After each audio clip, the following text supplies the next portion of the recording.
Ayan never liked noise. He avoided crowds, stayed quiet in school, and spoke only when asked. People called him the invisible boy. He didn't mind. Silence gave him peace. While others chased popularity, Ayan watched the world from a corner. He had only two close friends, Bilal and Rishi, both like him, both understanding. They were not losers. They just didn't fit the world's idea of cool. But everything changed the day she walked into class. Her name was Sarah, confident, smart, and loud without being rude. The kind of girl who made teachers smile and boys nervous. She spoke English like she was born in New York and walked like she owned every hallway. She wasn't cruel, just too curious, too sharp, too bold. In the first week she didn't notice Ayan. He was just part of the background. But in the second week, she saw something. She saw a boy who looked away when people laughed, who never raised his voice, who wore the same two shirts every week, and instead of ignoring him, she grew curious. One day, during lunch, she pulled a chair beside him. "Hi, you're always so quiet. What's your name?" Ayan looked up confused, unsure. He finally said, "Ayan." "Sarah." She smiled, and just like that, a strange connection began. For weeks, Sarah would sit beside him, ask him strange questions, tease him lightly, and laugh at his one-word answers. Slowly, Ayan began to respond. Not much, just enough. A half smile, a nod, a dry joke. It was more than anyone had seen from him in years. Bilal noticed Rishi too. They warned him, "Don't get too close. She's different. You're not the same." But Ayan shook his head. "She's kind." One day, during free period, Sarah dared him to do something. "Write a letter," she said, "to yourself. Say everything you've never said." Ayan refused. "That's stupid." She laughed, scared. He said nothing, but that night, he did write. He poured out everything, his anger, pain, guilt, about how his father walked out, how his mother worked 2 jobs, how he hated being weak. He never planned to show her. But the next day, while he was away from his bag, someone found the letter. The next moment turned his world upside down. Sarah stood in the hallway, laughing, reading the letter out loud, in front of everyone. His secrets, his shame, his words. Every student in the corridor froze. Some laughed, others just stared. Ayan, breathless, felt his chest close. His ears rang. "Wait, it was just a joke," Sarah said when she saw his face. But something snapped inside him. He walked up slowly. Everyone moved aside. Sarah, still holding the letter, looked confused, and then without a word, Ayan slapped her. The sound echoed loud, like a thunderclap in silence. Sarah's eyes widened, not in pain but in disbelief. No one had ever touched her like that. No one had ever dared. The hallway stood frozen. Time seemed to stop. Ayan looked into her eyes, not with anger, but with something deeper, but hurt. And then, he walked away. Silence followed him. That one slap wasn't about anger. It wasn't about revenge. It was something else. It was the sound of years of silence breaking all. At once, Sarah touched her cheek. Not red, not hurt, just stunned. Teachers rushed. Students whispered. Phones recorded, and Ayan. He didn't stop walking out the gate, down the road. Away from everything. No one knew where he went. That evening, he didn't come home. His mother called everyone. Police were informed. Sarah sat in her room, shaken, not by the slap but by her own laughter. She hadn't meant to hurt him. She just thought he was soft. She never imagined he would react. Especially not like that. Especially, not in front of everyone. Guilt clawed inside her. That night, rain poured. Ayan was still missing. The rain didn't stop all night. It washed the streets, blurred the streetlights, and covered the city in silence. Ayan's mother stood near the window, staring at the empty road. Her hands trembled as she clutched the phone. Each second felt like an hour. Every time the phone buzzed, she jumped out at school. Rumors spread like wildfire. He ran away.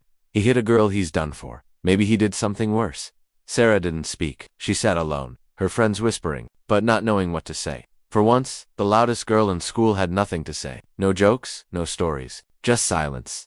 She replayed the moment again and again, the slap, the crowd, his eyes, and most of all, the letter. She still had it, crumbled, damp, and stained with guilt. She wanted to say sorry. She wanted to explain. But how do you apologize? For laughing at someone's pain? In the staff room, the teachers were angry. One of them slammed a file on the table. "This boy has serious issues." But another teacher, Miss Sadoff, a kind woman in her late 40s, raised her voice. "No, that boy has been hurting in silence for years. And yesterday he broke the principal." Mr. Anwar sighed. "Still a boy hitting a girl. The parents will demand action." Ms. Sadoff stood firm. "Then maybe it's time we look at why it happened. Maybe we failed him." Meanwhile, Bilal and Rishi searched everywhere. They checked his favorite park, the rooftop of the library, even the cricket ground behind the college. Nothing, but Rishi noticed something strange. Ayan's sketchpad was missing from his bag. He never left it behind. "He must have it with him," Rishi said. "He's drawing somewhere." Bilal frowned. "But where?" They both fell silent.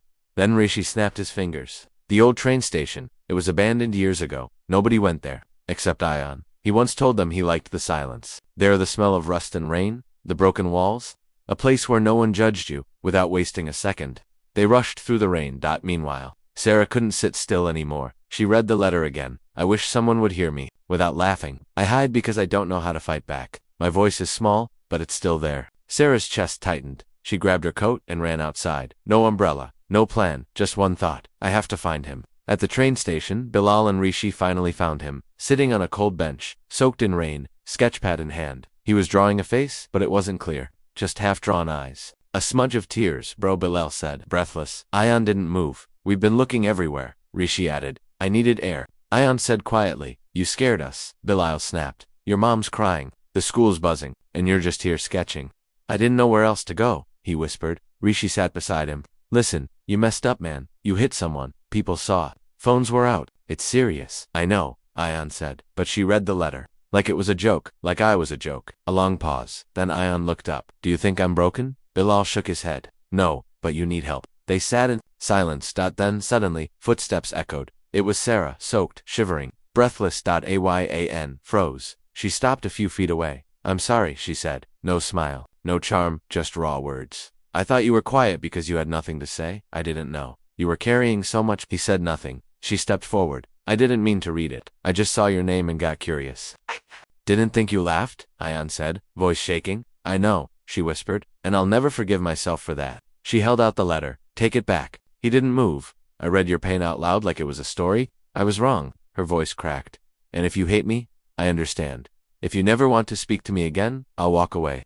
He looked at her for a long moment. The rain slowed. Then he asked softly, why did you come here? Because you matter. His eyes blinked. You think you're invisible, she continued, but you're not. You're more real than half the people I know. His hand slowly reached out, took the letter. He didn't say anything else. She turned to go, but before she left, he said, thank you. And for the first time, she smiled, not wide, not proud, just small and real. Back at school, things didn't go quiet. The slap went viral. Students watched it over and over. Some laughed, some defended, some argued. But one teacher, Miss Sadaf, decided to do something different. She gathered the students into the auditorium, and she told a story. Not about Ayan, not about Sarah, but about pain, hidden pain, quiet battles. And how sometimes the people who smile the most are the ones carrying the heaviest weight. She ended with one sentence. If we listen before we laugh, maybe we'll save someone.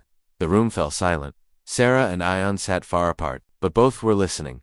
That day, a strange shift began. Some students came up to Ayan not with judgment, but respect. One boy said, I feel the same, man, just never said it out loud. Double quotes. Another girl said, you're brave. I wish I could speak up like that. He didn't respond much, just nodded. But inside, something opened. That night, Ayan drew again, but this time, the eyes were complete, and the tear was gone.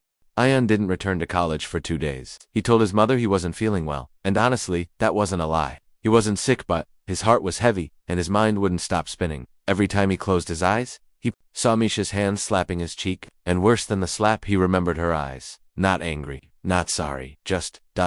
cold, as if he didn't matter at all. It wasn't just the humiliation in the cafeteria. It was the silence afterward. No one had called him. No one asked if he was okay. His friends, the ones who used to laugh with him every day, they vanished. But that didn't hurt him as much as Misha's betrayal. She had known his deepest fear. His quietness wasn't weakness, it was control. His silence was the wall he built to protect his wounds, and she had shattered it in front of everyone. He stared at the ceiling for hours, wondering, what had he done wrong? Was it the way he looked at her, the way he cared, or was his care never good enough? On the third morning, his mother knocked softly. You're not sick, Pate, but something's broken inside. Talk to me. He just shook his head. Do you still believe silence will heal you? She asked gently. Ayan looked away. That day he took a long walk. Through the streets into the old neighborhood where he grew up. He sat on the bench near the small broken fountain where he once hid from school bullies. He was 12 then. Small, skinny, silent, and one boy had punched him hard, laughing. Say something, do something. But he hadn't. He had gone home that day and cried. In his closet, that was the day he learned. People think silence is weakness. And now, 10 years later, the girl he thought understood him did the same. He returned home late. The next morning he put on his college ID, picked up his bag, and walked into the college gates. Heads turned. Whispers started again. Some people laughed, others just stared. But he didn't react. He walked past the library, past the auditorium, past the cafeteria, and then, there she was. Misha stood in the hallway near the notice board, laughing with her usual crowd. But when she saw him, her face froze. He didn't stop. He walked past her like she was a stranger. For the first time, she felt invisible, but something inside her shifted. The crowd noticed two Ion's back. Someone muttered, and he's acting like she doesn't exist. He's finally showing attitude. Another whispered, but Ion wasn't trying to make a scene. He wasn't trying to hurt her. He was finally protecting himself. That evening, Misha sat alone on the rooftop of her house, legs crossed, eyes heavy. She remembered every moment with Ion, the way he smiled softly when no one was looking, the way he listened like every word mattered, the way he never judged, and she whispered to herself, "What have I done?" Her phone buzzed. It was a message from an unknown number. "You think you're untouchable because you're pretty? One slap doesn't make you powerful. It just makes you loud." Her heart skipped a beat. It wasn't from Ion. He didn't even have her number anymore. But who sent it? She looked around her room, suddenly feeling exposed. For the first time, she felt watched, judged. Next morning, Ion entered class. The professor had just announced a group debate assignment. A random draw. Misha's name came up, then Ion's gasps spread through the room. "They'll have to work together?" Someone whispered. Ayan didn't flinch. But Misha, she couldn't breathe properly. That day, as they both sat across the table in the empty seminar room, a silence settled between them that wasn't peaceful. It was heavy, uncomfortable. Finally, she spoke. "Ion, I didn't mean to." He raised a hand, not rudely, just calmly. "You wanted a reaction?" he said, voice steady. "You got it?" Her eyes filled with regret. He opened his notebook. "Let's focus on the assignment. We don't need to talk about anything else." She stared at him. This wasn't silence. This was distance. This was pain with discipline, and it cut deeper than any angry word. As they worked together, her attempts to make small talk failed. He answered only what was necessary. When they stood to present together the next day, they were coordinated, logical, persuasive. The whole class clapped, but the tension between them was visible. As they left the stage, someone called out, "You two still friends or what?" Ion turned and said, "We were never friends. I mistook kindness for connection." Misha stopped in her tracks. Her face turned pale. He didn't say it loudly. He didn't shout, but it echoed across the hall louder than any slap ever could. Crowd went silent. Misha stood still, frozen in place, and Ion walked away, heart pounding but head held high. He didn't hurt her. He didn't shame her, but he showed her the strength she never expected. The boy she thought would stay quiet forever had just spoken his truth, and the whole college heard it. Suspense hung in the air, because now everyone had one question. Misha didn't go home straight after class. She sat alone on a bench near the empty basketball court, staring at the cracked ground beneath her shoes. Her friends had called her, messaged her, even waited for her near the parking lot, but she ignored them all. Something in her chest felt different now. Not the usual guilt that comes when someone calls you out. This was deeper, like something valuable had slipped through her hands, and she didn't even realize it until it was too late. She remembered the exact words. "We were never friends. I mistook kindness for connection." He had spoken them so calmly. No bitterness, no anger, just truth. And the class had gone silent. Some students even looked at her with sympathy, but it wasn't for her. It was for him. He had finally spoken, and somehow, he was still the quietest voice in the room. That night, Misha locked herself in her room. She scrolled through old messages between her and Ion, the ones where he had sent her poetry lines he never posted publicly, where he asked about her dreams, not just her day. The voice notes he sent, soft and careful, never more than 20 seconds long. She noticed something she never cared about before. He always listened more than he spoke, always waited for her to finish, always paused when she was upset, even when he didn't know what to say. And in return, she had slapped him in front of everyone. For what? For being silent? For being hurt? Her throat tightened. She wanted to message him, but she didn't. Because how do you apologize to someone after shaming them publicly? How do you say "I'm sorry" when sorry sounds too small? The next day, Ion didn't sit in the classroom before the lecture began. He came in exactly when the teacher did. He didn't look at anyone. He didn't scan the rows to find Misha, and that hurt more than she expected. For weeks, Ion had been the quiet presence she had grown used to. Now, his silence wasn't comforting. It was sharp. Like a wall had been built, and no matter how loud she called, he wouldn't hear her anymore. And then the whisper campaign started. First, small things. "Did you hear what Misha did to him?" She slapped him just because he didn't argue. She wanted attention. She used him. Some even shared the video online. It had been recorded secretly, of course it had. The slap, the laughter, the silence, and now, people were commenting, calling her names, taking sides. And strangely, Ion never said a word, no post, no status, no complaint to the administration. He just kept walking through the chaos like it didn't exist. But Misha couldn't. Her reputation, the thing she used to shine, was now turning against her. Even her close friend, Zara, began keeping distance. "Look, Misha, you know I love you, but this thing with Ion, it's not going away," Misha asked, irritated. "You hurt someone who literally never hurt anyone," Zara said. "People liked him. You just didn't see it." That night, Misha cried. Not for her reputation, not even for the people leaving her one by one, but for the look in Ion's eyes that day when he said they were never friends, because deep inside, she had felt it too. He had been the only one who saw her without filters, who never complimented her looks, but always remembered her words, who never tried to impress her, just stayed real. And she broke that. Days passed. Weeks. Misha tried just once to talk to him again. In the library, she walked up slowly, heart pounding. Ion, can I say something? He didn't look up from his book. Words are easy, he said quietly, but healing takes time. I'm still bleeding. She stood frozen. He turned one page slowly and added, don't pretend you didn't see the wound before you stabbed. Tears welled up in her eyes, but she nodded and walked away. She didn't try again, not yet. Meanwhile, something else was happening. Ion had begun to change, not completely, but enough for people to notice. He started speaking in class. Slowly, carefully, but he did. He raised his hand once during a lecture on moral psychology, gave a short opinion. The professor was stunned, AYAAN, that was insightful, he said. Would you like to elaborate? Ion paused, and nodded. The class listened on for the first time. Really listened, and what he said was not just smart, it was deep, lived, real. After that, a few students approached him. Man, I didn't know you thought like that. Your points were fire. You should speak more. Ion gave a polite smile, but inside, something strange stirred. Not pride, not revenge, but clarity. He had spent years believing silence protected him, and maybe it did, but it also allowed others to define him. Misha had taught him without meaning to, that silence can also be dangerous, because it lets people put words in your mouth that you never said. So now, he chose his moments to speak. Not always, not loudly, but when he did it mattered. And people started noticing, including the debate team coordinator. Ion ever considered joining us? He asked one day after class. Ayan chuckled lightly. I don't argue well. Debate isn't always argument, the coordinator said. Sometimes it's presence. And you have that. Ion didn't say yes, but he didn't say no either.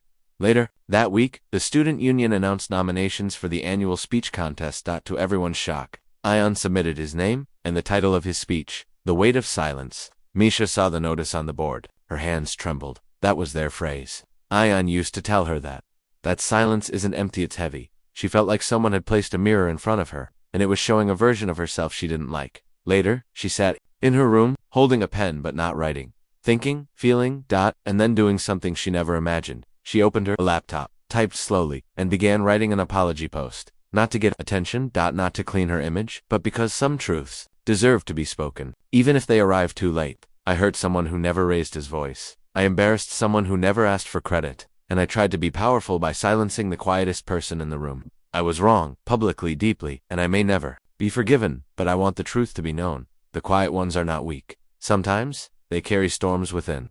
Ion, I'm sorry. She posted it and logged out. No dramatic picture. No hashtags. Just her truth. The reactions came slowly. At first, silence. Then, messages. Some praising her, some criticizing her. But she didn't respond to any of them. She just waited, wondering, would Ion read it? Would he believe it? Would it matter? She didn't know. All she knew was his speech was just days away. And, now, the whole college was waiting to hear from the boy they once ignored. Because when the quiet ones finally speak, the world holds its breath. The rain poured outside the hostel window, tapping like anxious fingers on the glass. Arjun sat on the edge of his bed, staring at the unopened envelope in his hand. It had come from his mother, her first letter in years. He hadn't spoken to her since she left when he was 10. Part of him didn't want to know what it said, but the other part, wounded and lonely, desperately needed answers. He opened it slowly, the paper trembling in his hands. Dear Arjun, it began. I know I don't have the right to ask for your forgiveness. I left, and I never came back. But what you don't know is that I didn't leave because I didn't love you. I left to survive. Your father's anger? It was becoming dangerous. You were too young to see it. I didn't know how to take you with me. I was afraid. But every night, I prayed you would become stronger than he ever was. I hope you have. If you hate me, I understand. But if you ever want to see me, I'm in Jaipur stall, no 17, near the old temple, selling bangles. Yours, always Ma. Breath caught in his throat. His father, the man he never talked about, the one he feared more than anyone. Was that why she left? Not for freedom, but to protect herself. That letter stirred something deep in him, questions, pain, and a sudden need to know the truth. But that wasn't the only shock that day. In the hallway, Arya passed by, silent as ever. She hadn't looked at him since the slap. He thought maybe things would heal with time, but her distance was cutting deeper than the slap itself. Then something strange happened. As he walked toward the cafeteria later that evening, he overheard a group of students whispering in the corner. She thinks she can hide it, but we all saw the mark, one girl said. Her brother's gonna lose it if he finds out, said another. Mark? What, Mark? Arjun asked, stepping in. The girls looked startled. Nothing, just gossip. He didn't believe them. Something felt off. Later that night, Arjun found Arya in the art room. She was sketching furiously, her face pale. On the paper was a drawing of her face, but with a bruise on the cheek. Arya? He asked gently. She quickly turned the paper upside down. What? I need to talk. She didn't respond. I got a letter from my mom today. First one in years. Still no reaction. And I think I'm ready to talk about my father. That got her attention. She looked at him, eyes wide. I think he heard her. That's why she left. She was scared. Arya's lips trembled, but she stayed silent. I used to think silence was safe, Arjun whispered. But it's not. It just lets pain grow. A tear slipped down her cheek. He reached for her hand. You don't have to say anything. But if someone's hurting you, don't, she said quickly. Don't ask. Don't look at me like that. Why? Because I slapped you. I was the one who hurt you, and now you're being kind. Why? He took a breath. Because pain doesn't cancel pain. And maybe you slapped me because someone else did it to you first. That broke her. She collapsed into his arms, sobbing. He's not just my brother. He's a monster. Arjun held her tight, heart pounding. We'll find a way out. Together. But just as he said those words, a shadow appeared at the art room door. Arya's brother. He had heard everything without a word. He turned and walked away. Arya's face turned ghost white. He's going to kill me. Arjun stood. No, he won't. Arjun, you don't understand what he's capable of. I don't care. You're not alone anymore. She stared at him, stunned, then nodded. But as the night deepened and the school lights dimmed, Arjun didn't sleep. He sat by the window, watching the rain, waiting. Because he knew the next morning something was going to explode, and he wasn't wrong.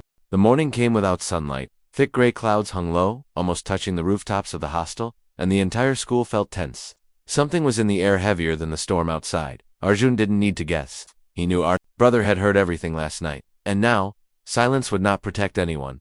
Arjun stepped out of his room to find the hallway already buzzing. A few students were murmuring near the staircase. Some looked his way, then quickly turned their eyes. It was the same kind of look he used to get when rumors surrounded him. Whispers that weren't fully true but not fully wrong either. He ignored them and walked toward the dining hall. But before he could enter, he saw Arya sitting alone outside the building, her hands wrapped around her knees, head down. Her long black hair hid her face, but even from a distance, he could tell something was wrong. He sat beside her silently. After a while, she spoke. He smashed my sketchbook last night, and he told me, if I talk to you again, he'll break more than just pages. Arjun clenched his fists. You need to tell someone who. The school won't believe me. He's the golden boy. Everyone loves him. My parents treat him like he can do no wrong. Then we tell someone who will believe you. She looked at him, eyes full of fear. He said if I ever spoke about it, he'd hurt you too. Arjun didn't flinch. Let him try. But even as he said that, a small tremor went through his chest, not out of fear for himself, but fear that Arya might pull away again. He couldn't go back to that hollow space where her silence was louder than her presence. Then something strange happened. Arya reached into her backpack and pulled out a tiny flash drive. This, she said softly, has the truth. I recorded one of his breakdowns, his screaming, him throwing things. I thought I'd use it one day. Arjun looked at the flash drive like it was a piece of fire. We can take this to the principal. Arya shook her head. Not yet. He's smart. He'll twist it, and if he finds out I copied this, he'll go crazy. He checks my stuff all the time, Arjun thought. For a moment, then let's hide it. Somewhere he'll never look, and when the time is right, we'll use it. Just as he said that, Arya's brother Kabir appeared at the edge of the courtyard. He was staring at them like a predator. Arjun felt Arya freeze beside him. Kabir walked toward them slowly, calmly, like nothing was wrong. But Arjun could see it, the tension in his jaw, the fire in his eyes. He stopped just a few feet away. Good morning, Arjun, he said, voice dangerously calm. Nice weather for a heart-to-heart. Arjun didn't reply. Kabir turned to Arya. Dad's expecting your call. You didn't answer last night. I didn't feel like talking, she said without looking at him. You didn't feel like obeying. Arjun stood up. Back off. Kabir's smile turned sharp. Is this what we're doing now? You standing up for my sister like you're some savior? Arya stood too. He's standing up for what's right. Something you've forgotten how to do. Kabir's nostrils flared, but instead of exploding, he leaned in closer to Arjun. You don't know who you're dealing with, he whispered. Arjun met his eyes. Neither do you. Kabir walked away, laughing under his breath. But Arjun could tell this wasn't over. It was only just beginning. Later that day, Arya hid the flash drive in the art room, behind the loose panel in the cabinet. Arjun stayed close to her all day, always watching, always alert, and it was a good thing he did, that night. The power went out in the boys' hostel. Some said it was a maintenance issue, but Arjun knew better. At exactly 1:13 a.m., someone tried to break into his room. He heard the doorknob turn slowly, silently, like someone trying not to wake him, but Arjun was ready. He grabbed the heavy metal torch from under his bed and crept to the door. He didn't switch on the flashlight. Instead, he waited. And when the door creaked open slightly, he pulled it hard and stepped out. No one. But there were fresh footprints on the dusty floor of the corridor. He followed them. They led to the edge of the staircase. Suddenly, from the shadows, Kabir stepped out, hands in pockets. Smile fake. Couldn't sleep. I sleep fine. Kabir shrugged. Just checking in. Making sure my sister's little friend is safe. Don't pretend, Arjun snapped. You're scared. Scared that the truth will come out. Kabir's smile dropped. You think you're strong because you stand in front of her. But strength isn't standing up, it's surviving what comes after. Then I guess I'm ready, Arjun said. Kabir walked away. Silent this time, but Arjun knew this wasn't a warning anymore. It was a promise. The next morning, Arya wasn't in the art room. Her bag was there. Her sketchpad was there. But she was gone, and the flash drive missing. The room was cold. The cabinet open. The panel ripped away. Arjun stood frozen, a single word ringing in his mind. Gone. And then his phone buzzed. One message from an unknown number. She's with me. Say one word and I destroy everything. His hands shook. He looked around the room, but all he saw were shadows. Everything had changed. Arjun stared at the message, his heart pounding so hard it echoed in his ears. She's with me. Say one word and I destroy everything. It didn't have a name, no number, just those cold words. But Arjun knew exactly who sent it. Kabir. Arjun gripped the phone tighter. The message wasn't just a threat, it was proof that Arya was in danger. Real danger. And for the first time since their paths had crossed, Arjun felt something he hadn't felt in a long time. Rage. He ran. Out of the art room. Through the silent halls. Past the sleeping dorms. Straight to the faculty office.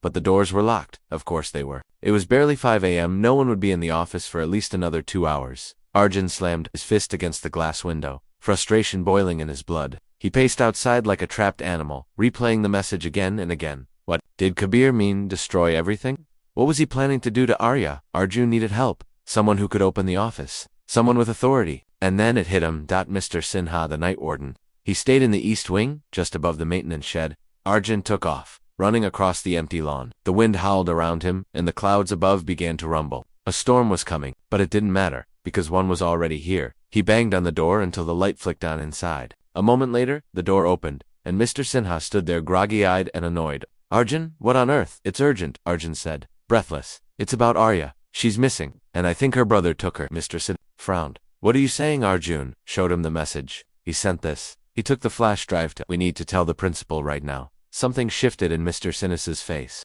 The sleep vanished. He grabbed his coat.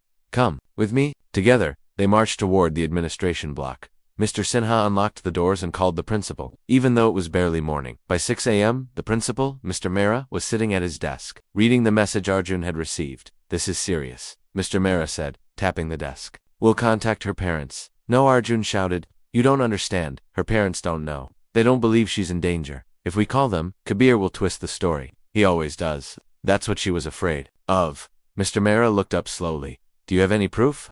Other than this message? Arjun hesitated. The flash drive. It was gone. The only copy stolen. I did. But he took it. He knew where it was hidden. Somehow. Mr. Mehra sighed deeply. This is delicate. We can't accuse a student of kidnapping without evidence. She didn't leave on her own, Arjun said, trying to keep calm. Her bag is still in the art room. Her sketchpad, everything. She would never leave without that. She loved that sketchpad more than anything. Mr. Sinha nodded. I've known Arya for 3 years. She's not the kind of girl to disappear like this. Mr. Mehra leaned back. All right. Let's check the security cameras. If Kabir took her off campus, we'll see it. They moved quickly. Inside the surveillance room, Mr. Sinha pulled up footage from the past 6 hours. They fast-forwarded through empty hallways, flickering lights, and wandering night staff. Then at 2:13 a.m. a figure appeared. Kabir. He was walking through the girls' corridor, no one else around, and a few minutes later, Arya followed him. She looked nervous, her arms crossed tightly, her eyes constantly darting around. Then they disappeared. Into the north building. Mr. Sinha paused the video. The north wing's under renovation, he said. No one goes there. Where's the nearest camera in that wing? Mr. Mehra asked. There isn't one, Mr. Sinha replied. The system doesn't cover that section. Power lines were cut last month. Arjun clenched his jaw. Then that's where he's hiding her. Without waiting for permission, he turned and ran out. Arjun, Mr. Mehra called. Wait, but he didn't. The north wing was silent. Dusty, broken tiles cracked under his feet as he moved deeper into the building. The place smelled like mold and wet stone. He pushed open door after door. Empty, empty, empty. Then he heard it. A faint SOB.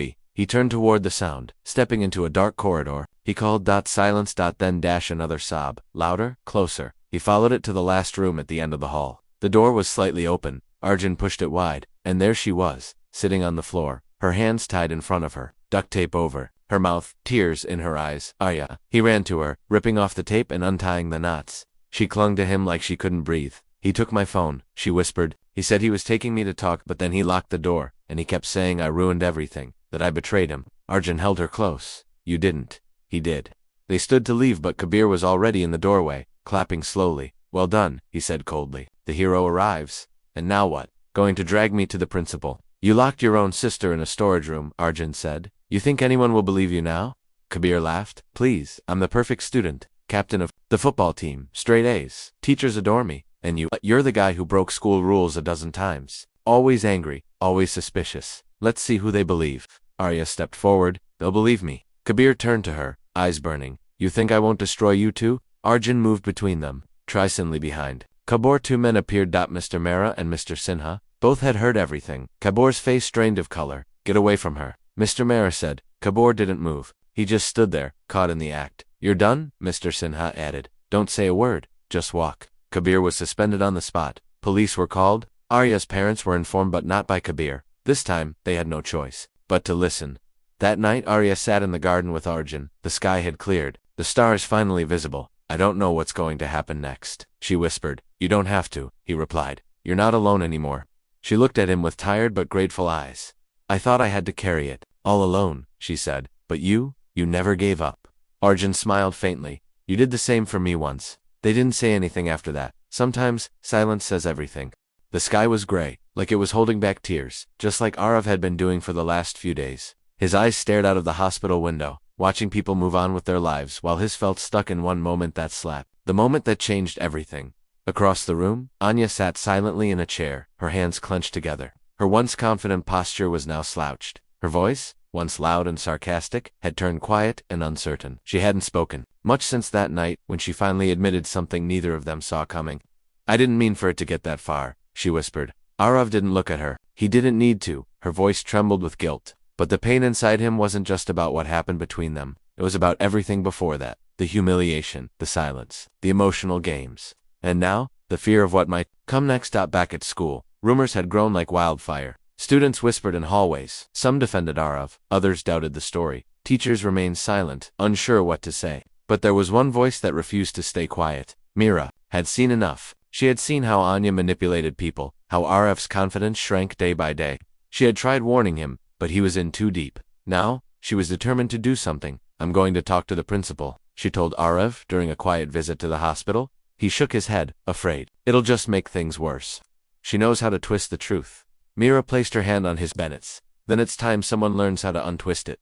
Back at home, Anya's mother confronted her. You think this is normal? The way you treated him? Anya stayed quiet. Her mother sighed. We didn't raise you to hurt people like this. I saw the video, Anya. Her head snapped up. What video? Her mother's face turned pale. You didn't know? Someone had captured the slap. It was grainy, but it was enough. Arav.com, trying to walk away. Anya screaming, red, with rage, and then the slap. Loud, sharp, shocking. People had watched it over and over, frame by frame. The video had spread across campus.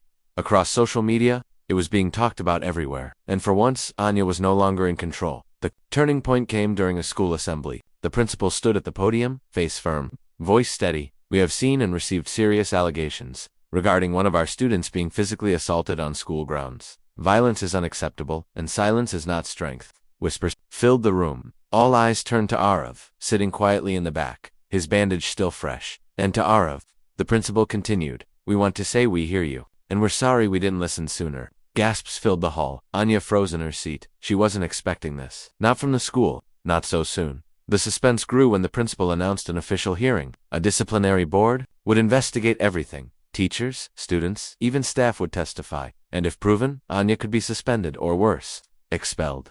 Arav left the assembly in a daze. He wasn't used to being believed. Not after months of being made to feel like he was the problem, but the feeling of being supported. It was new and powerful. Later that evening, Mira walked with him to the parking lot. They'll ask you questions. Are you ready? He nodded slowly. I think I am now. But as they reached his car, a piece of paper fluttered on the windshield. Arav grabbed it. It read, in messy handwriting. You think this is over? It's not. You'll regret exposing me. No name, no signature, just a threat. Mira looked around, eyes sharp. She's not done. Arav folded the note and tucked it into his pocket. Neither am I. The room was quiet, but Arav's heart was not. He held the note in his hand again, the one someone left on his car. You think this is over? It's not. You'll regret exposing me. He had read it 10 times already. Each time, it made his chest feel tighter. Who left it, Anya? One of her friends? Or someone else who didn't want the truth to come out? He didn't know. But one thing was clear. The war was not over. At school, the atmosphere had changed. Teachers greeted him with polite smiles. Students still whispered, but they no longer laughed. Some looked at him with sympathy. Others with discomfort, like they didn't know how to treat someone who had finally spoken up. Anya wasn't in class that day. Rumors said she was suspended temporarily until the hearing. But Mira warned Arav, don't relax. This kind of silence is dangerous. That afternoon, Arav met with the school's disciplinary committee. The principal, 2 senior teachers, and a school counselor sat across the table. He took a deep breath as he began. She didn't hit me just once, he said. She controlled me for months. Emotionally, mentally. I thought it was love, but it wasn't. He explained how it started. Small teasing, mocking, ignoring his messages. Then came control. Don't talk to Mira. Why are you always so emotional? Don't be weak. And finally, public humiliation. The slap, the scream, the laughter afterward. The teachers listened quietly. One of them, Mrs. Rena, wiped her eyes behind her glasses. Thank you, Arav, the counselor said. You were very brave. Outside the room, Mira was waiting. Arav gave her a small nod. I think they believed me, he said. But just then, a loud voice echoed down the hallway. I want to speak now. It was Anya. Her hair was messy, her eyes swollen like she had been crying. Her mother stood behind her, silent, ashamed. I want to tell my side of the story, she said. Everyone turned. It was unexpected, bold, maybe foolish. Inside the room, Anya sat down across from the same panel. At first it was just a joke. I liked teasing him because he was always so soft, always too sensitive. It made me feel stronger. She looked down at her hands, but then, it became something else. I got addicted to that power. Controlling him made me feel important. There was silence. I thought he would never fight back, that he was too quiet, too weak. That night, I wanted to make him cry. I thought that slap would break him. She looked up, but instead, it broke me. Gasps filled the room. The teachers looked at each other, unsure how to respond. I'm not asking you to forgive me, Anya said. I just wanted to tell the truth. Finally. Later that night, Arav sat at home, his thoughts spinning. His parents had started talking to him more. They had even apologized for not noticing earlier. His father said something Arav never thought he'd hear. I'm proud of you, son. But the real twist came the next morning. A viral message was spreading on social media. Anya had uploaded a public video. In it, she looked into the camera and said, I hurt someone. I made fun of someone's kindness. And I slapped someone who only wanted to love me. This is not a defense. It's a confession. She paused. And maybe this won't save me, but I hope it saves someone else. People were stunned. The comments were full of shock, some support, and many criticisms. Some said she was doing damage control. Others said she had finally woken up. But one comment stood out. It had thousands of likes. It read, Arav's silence shook her more than her slap ever shook him. The next day, during lunch, Arav sat alone under the school tree. He didn't feel like a victim anymore. He felt something new, stronger, lighter, like a storm had passed, and the air was finally fresh. Mera joined him and smiled. Check your email. He opened his phone. It was a message from the school board. The committee has completed its review. Anya will be suspended for 2 months.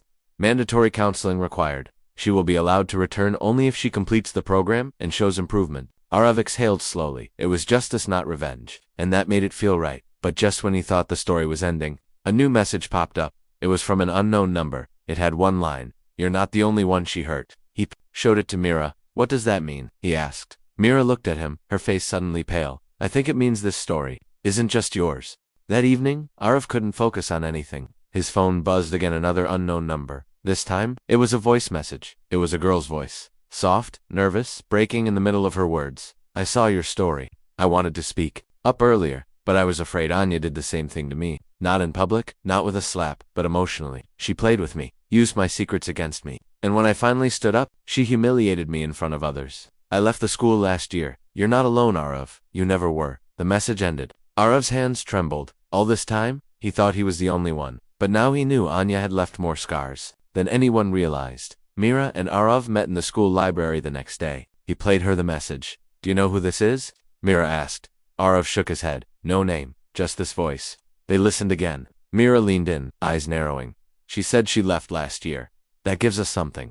We can look at last year's students, maybe check social media. They spent hours searching through old class photos, alumni posts, and school forums. Finally, Mira paused on a photo from last year's drama club. Wait, she said. That's her. That girl in the back. I remember her name, Tanya. She left suddenly. No one knew why. They searched her name on Instagram, found her profile private, but her bio had one line, I'm not who they said I was. Mira messaged her, Hi Tanya, I think we got your voice message. Arav would like to talk to you. He's not alone either. For hours there was no response. Then typing, Tanya replied, Okay, I'll talk but not here. Meet me at that old cafe near the bus stop tomorrow, 4 p.m., the next day. Arav and Mira waited nervously at the cafe. Tanya arrived wearing a gray hoodie and large glasses. She looked scared, but relieved. I almost didn't come, she whispered. But I've stayed quiet long enough. She sat down and told them everything. Tanya had joined the school as a transfer student in her second last year. She had no friends. Anya was the first person to talk to her. She made me feel special, told me I had talent, asked me to join the drama club. But slowly, things changed.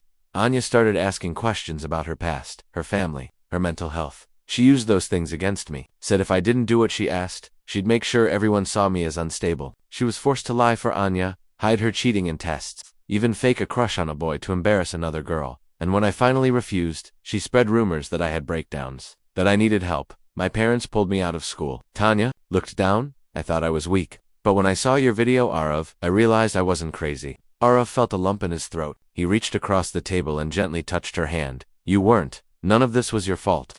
That night, Arav made a decision. He gathered every voice message, screenshot, and post from students who had reached out in the last few days. More people were stepping forward, quietly, anonymously. Stories of manipulation, lies, control, mockery, disguised as jokes. He compiled them into a single document titled, Silent Voices, A Pattern of Harm. He printed it, bound it, and the next morning he walked into the principal's office and handed it over. I think this is bigger than just me. A week passed. During that time, something changed in the school. People started talking not behind backs, but openly. One teacher held a class session on emotional abuse. Another started a support circle for students. The counselor called Arav and thanked him. You didn't just speak up for yourself. You gave others the courage to speak. Then came the unexpected call. It was from Enya's father. He asked Arav's parents for permission to meet privately. Reluctantly, they agreed. At the coffee shop near Arav's home, they sat across from each other. The father looked tired. His face aged more than before. I failed as a parent, he began. I thought giving her freedom meant letting her do whatever she wanted. I ignored signs. I let things slide. Arav didn't speak. He didn't know what to say. I'm not here to ask you to forgive her, only to thank you for stopping this before it got worse. He left a small envelope on the table and walked away. Inside was a handwritten letter from Anya. Dear Arav, you changed me, not by fighting me, but by not becoming like me. I don't expect forgiveness, but I want you to know, I've started therapy. I'm facing who I became, and I'm trying, truly trying, to never let that version of me return. Arav folded the letter. His heart felt heavy, but not angry anymore. Later that evening, he sat alone on his rooftop looking at the stars. The silence didn't scare him now. It comforted him.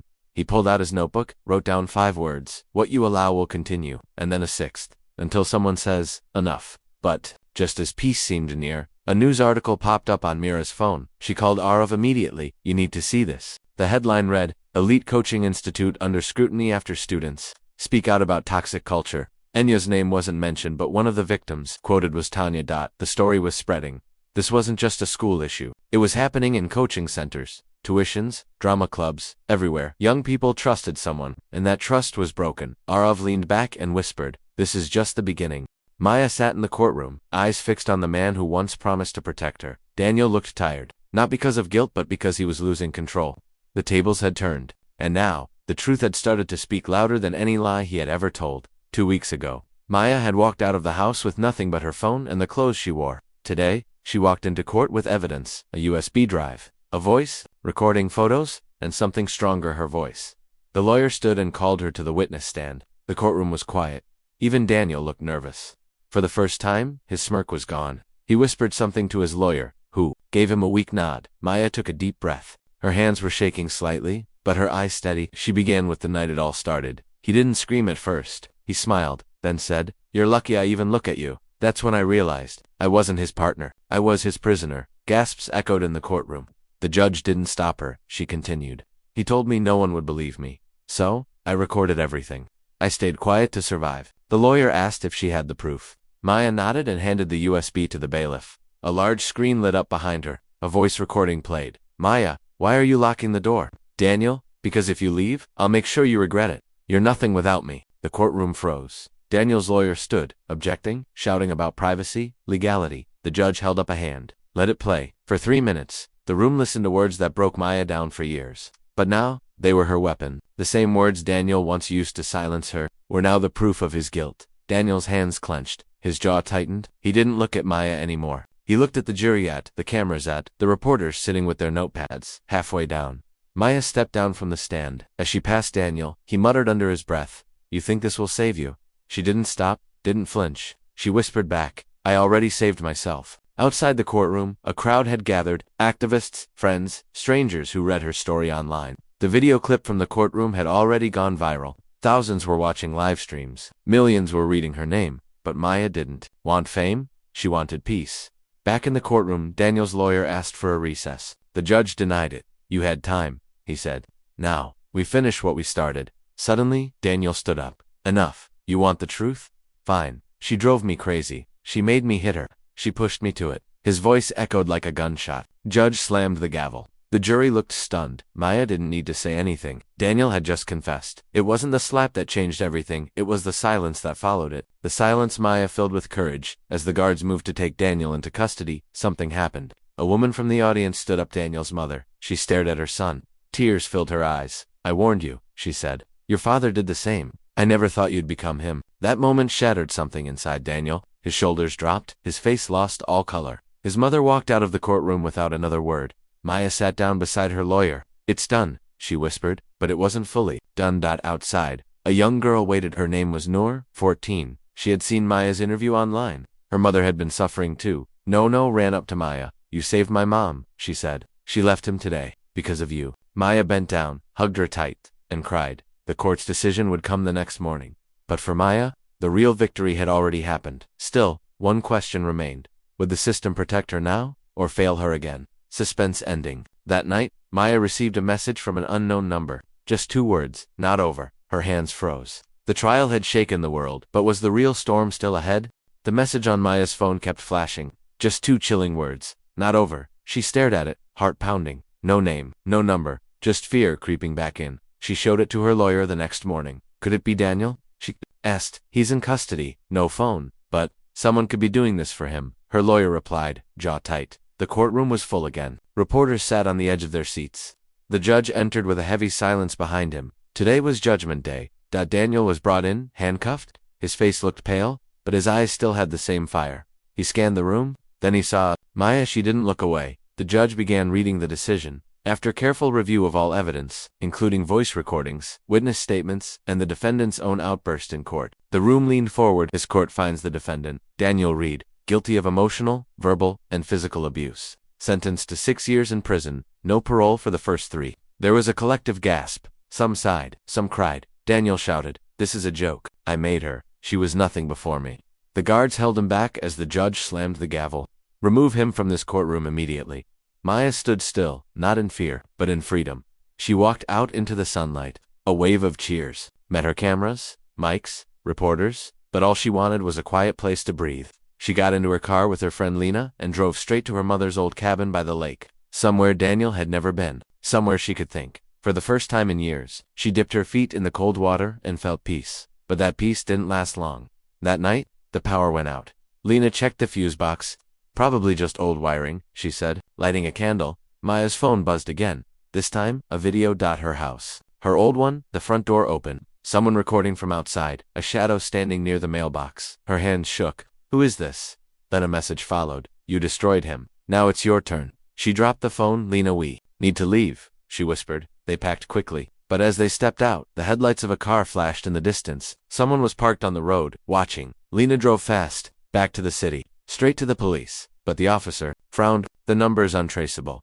Could be someone loyal to Daniel. He had fans, people who admired his success." Maya remembered, yes, there were always people around him. People he bought with gifts, dinners, fake smiles. Someone out there still believed him. They gave her a panic button app. If anything happens, press it. Help will come. She didn't sleep that night. The next day, Maya went to a women's shelter to speak. Her story had already gone viral, but this was different. In front of women who had survived the same storm. "I used to believe that silence was safer," Maya said, "but it only protected the person hurting me." After the session, an older woman came up to her. "You think the worst is over, but sometimes, the ghosts keep chasing," she said softly. That night, Maya received another message. This one had a voice recording. Lena, Maya is sleeping now. I'll keep her distracted. Tomorrow? Maya froze. No. That couldn't be real. Her heart raced. She ran into Lena's room. Lena sat up, confused. What's wrong? Maya showed her the message. Lena listened, horrified. That's not me, I swear. I never said that. Maya studied her face. She wanted to believe her, but the fear was back, choking her again. The next morning, Lena was gone. Her bag, her phone, everything. Maya called the police. My friend's missing. They checked traffic cameras, found footage of Lena getting into a black van outside a coffee shop. Then the real twist came.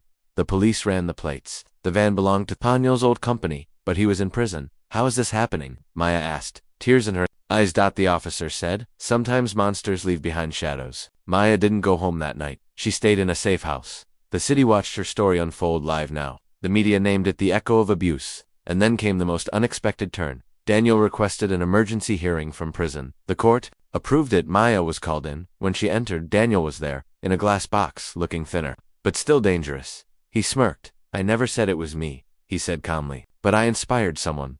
That's enough. The judge leaned forward. Why request this hearing?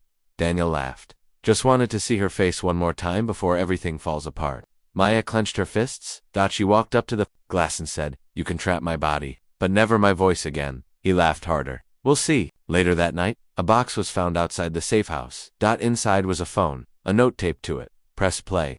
They did. It was a video of Lena, tied, scared but alive. Voice in the background. One mistake from Maya, and she disappears. Forever. Maya collapsed to her knees. This wasn't just about court anymore. This was a war. Between the truth and the shadow Daniel left behind. And Maya wasn't sure who was pulling the strings now. Final suspense. Hook ending. Maya received one last message that night. A picture of her standing inside the courtroom, taken from above, with one word, close.